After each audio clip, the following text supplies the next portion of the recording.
Teman-teman yang dirahmati Allah, saya pengen sharing beberapa contoh kisah hijrah di dalam pengalaman saya berhijrah. Pertama adalah kisah hijrah, kalau saya mah taklim selalu ngelihat orang-orang baru, newbie. Jadi kalau dalam taklim saya ngelihat yang datang adalah para aktivis, saya ada rasa bersalah. Bersalahnya apa? Oh berarti dakwah saya belum kena kepada anak main. Sehingga saya gunakan bahasa mereka, saya gunakan style mereka, saya gunakan analogi-analogi mereka. Sampai yang datang itu adalah orang-orang yang selama ini masih sangat gerah ke masjid tapi merasa nyaman sekarang. Tatoan tapi nangis ketika sholat. Tatoannya penuh tuh, kalau dia buka baju tuh penuh tatoan. Ada anak drifter yang balapan. Sampai pernah ada adegan di masjid kita tuh namanya Masjid Al-Latif, markasnya pemuda hijrah. Ada dua anak pemuda hijrah yang masbuk sholat isya. Udah selesai kita sholat, mereka baru datang karena mungkin ada kegiatan. Yang satu anak metal, bajunya tuh metal banget, tatoan, rambutnya panjang. Yang satu lagi anak pembalap, dengan bajunya baju balap. Jeans gitu ya, yang bawahnya sobek-sobek. Datang sholat berdua di masjid. Karena mereka masbuk dan hanya tinggal berdua, akhirnya mereka bingung nih siapa yang bakal jadi imam. Dua-duanya juga baru hijrah. Hafalannya Al-Fatihah, Al-Ikhlas. Masih mending. Oh masih mending. Masih mending. Ada yang hafalannya Al-Baqarah ya? Iya. Alif Lam Mim maksudnya. Artinya mereka dorong-dorongan, kamu aja gitu. Sampai akhirnya karena nggak ada dua-duanya yang mau jadi imam, mereka pun memutuskan dengan cara sweet. Di dalam masjid, siapa yang bakal jadi imam? Sampai 3, siapa yang duluan menang sampai 3 berarti dia makmum. Yang kalah jadi imam. Sweet. Dan kita ngelihat dari luar masjid, Masya Allah, ini pemandangan yang baru nih.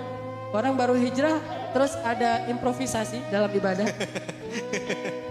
Namanya juga orang hijrah ya, improvnya luar biasa. Tapi saya ngelihat semangatnya, sweet. Akhirnya, jadi nggak mendahulukan yang paling akra'uhum, yang paling paham agama. Karena sama semuanya. Akhirnya ini ada fikih baru nih. Kalau nggak ketemu akra'uhum, paham agama, akhirnya sweet. Siapa yang menang dia, yang jadi makmum. Ternyata anak metal yang jadi imam dan anak drifter yang jadi makmum. Dan sholatnya luar biasa. Walaupun sholatnya cuma baca Al-Ikhlas, tapi saya melihat air matanya mengalir di pipi mereka. Hanya Al-Ikhlas mengalirkan air mata. Kita udah baca Al-Baqarah, ngalir air mata karena kelamaan bacaannya. Nah, ini kapan rukuknya ini? Saya pernah sholat di Mesir, satu malam tarawih cuma 11 rakaat, tetapi satu malam itu 15 juz.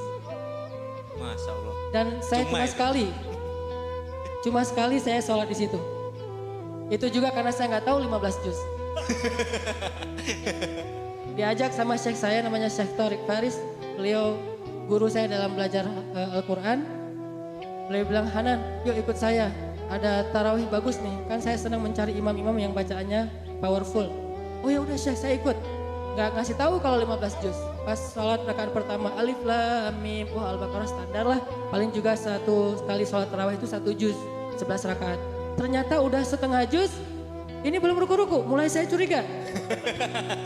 Wah ini setengah juz nggak ada tanda-tanda ruku, imamnya masih semangat ini.